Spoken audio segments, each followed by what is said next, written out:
வணக்கம். என்னதான் நீங்கள் வண்டி ஓட்டி ஆர்டி ஓட்டல் லைசன்ஸ் எடுத்தாலும் ஒரு கம்பெனி இருக்குதுங்க. அந்த கம்பெனியில் நீங்கள் போய் காரை வாங்கினீங்கன்னு வச்சுக்கோங்க. அந்த கம்பெனிக்காரன் என்ன பண்ணுவான், வண்டியை ஓட்டுன்னுவாங்க. அந்த நாமன் கிளச்சர் ஆஃப் த வெஹிக்கிளே அதனுடைய ப்ரைஸ் எல்லாம் அதிகமாக இருக்கவே அவன் ஒரு தடவை நீ சரியாக ஓட்டுறியான்னு செக் பண்ணி வண்டியை கொடுப்பாங்க அந்த காலத்தில். ஆமாங்க, அதை சொல்கிறேன், என்ன ஏதுன்னு சொல்கிறேங்க. 1904 பாரிஸில் ஒரு கண்காட்சி நடந்ததுங்க. அந்த கண்காட்சியில் அழகாக அந்த கார் இருந்ததுங்க.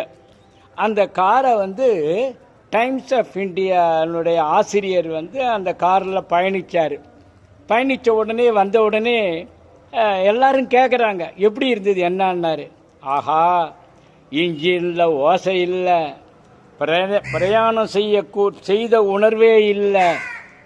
வாழ்க்கையில் ஒரு தடவையாவது உலக சுகங்களை அனுபவிக்கணுன்ற எண்ணம் இருக்கிறவங்க முழுமையாக அனுபவிக்கணுன்ற இந்த வாகனத்தில் பயணம் செய்யணும்னு சொல்கிறாருங்க.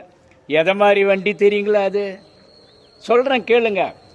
அது என்ன வண்டின்றதையும் சொல்கிறேன்.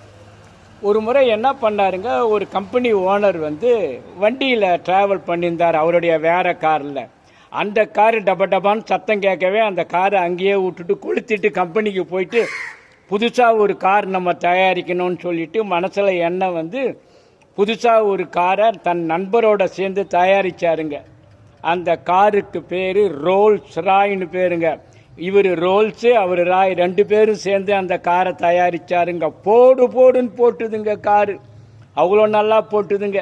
அந்த காருக்கு கலரே ரெட்டுன்னு இருக்குங்க. இப்போ RRRன்னு சினிமா வந்தது, அதை மாதிரி அது RRRன்னு பேருங்க. ரெட்டு கலர் இருந்தது, பின்னாடி பிளாக் கலராக மாற்றினாங்க.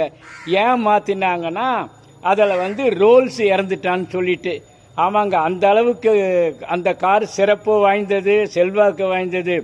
அந்த காரை இந்தியாவில் பிறந்து அமெரிக்காவில் இருந்த ரஜினீஷ்னு ஒருத்தர் அதை மாதிரி கார் 96 கார் வச்சுருந்தாருங்க.